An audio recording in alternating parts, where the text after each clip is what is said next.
po with your new role as PNBF President. Yeah. How are you looking na lang po doon sa magiging kampanya ng ALAS sa Cebu? Yeah, we are looking forward to have a very good performance, no? Kahit sabihin naman, alam naman natin na preparation for the women is not really that well, except for the men. The men just arrived this afternoon, or this morning from Taipei. They had a 2-week training. So, for me, no, mas sa tingin ko preparado yung lalaki. Kasi as you know, sa lalaki, mabigat ang competition. You have countries like Indonesia, Vietnam, Thailand, malalakas yan eh. Talagang we are preparing for them. Sa babae naman, it's really Thailand and Vietnam.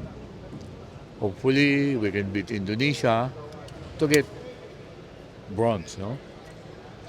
Malay natin matalo natin yung Vietnam. Kasi I heard, yung girl boy, o boy girl, kung tawag doon, hindi yata naka-line up. Sabi nila, we don't know, no? Unless we see in Vietnam the lineup, that's why we can say na wala siya. Pero ang balita is, hindi daw nila line up, no? So kung hindi nila line up po, hindi nila line up, we have a very good chance. Kasi nga, as you know, the format is 2 groups. We are grouped with Philippines, Thailand, and Singapore. So maybe Thailand, we might have a problem. But siyempre Singapore, I think we will beat them easily. So after the pool play, maybe we will be number 2. And the other pool will be most likely Vietnam, Indonesia, and maybe Malaysia, no? Ma-out na yon. So ang kakross natin is Vietnam. Pagdating ng crossover. Kung wala ngayon yung girl-boy, boy-girl, I think we have a good chance to win. Kasi even though dun sa CV League na that player has been playing, we were really giving them a good fight with that player. But now without that player, I think we have a good chance. Sir, sa beach po, beach volleyball. Oh, beach, I think I'm very confident that we're gonna have a medal because it is country.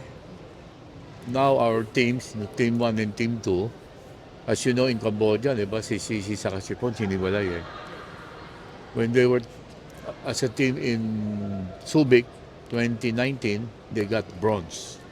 Kaso pagdating ng 2023 sa Cambodia, sineperate sila eh. Kaya nga, they were sort of like very eager to go back to beach. They were already playing indoor, but they said, no, we want to get that medal again. So, they're now paired, playing for the national team sa beach. So, as you know, they've been playing in the BBT, diba? Professional FIBB Tour, and then they've been playing well. So I think as a team, we have a good chance kasi it's country. So yung format talaga is good for us. So I can say maybe medalya yan. Hindi lang natin ang kulay. Because I'm sure may medalya yan yung beach natin. Sir Tony, 20-year podium drought sa women's when it comes sa how confident po kayo? 20 years. I think the last time was 2025. in Bacolod. We were bronze. Like I was saying earlier, no? Depending sa placing, maganda kung mag-number 1 tayo sa pool. But really tall order, no? Kasi Thailand yan, no? Pero siyempre, sabi nila palagi, bilog ang bola, pwede tayo manalo. So I think, let's just wait and see maybe maganda crossover Vietnam. Pag wala nga yung player na sinasabi ko, we'll have a good chance. Ang akin is, makapasok ka lang sa finals. Gold or silver na yun. Diba? Minimum silver. Ngayon, pag natalo ka doon, lalaban ka ngayon ng 4 bronze, most likely, Indonesia ulit ang kalaban. So, let's see. Let's keep our fingers crossed.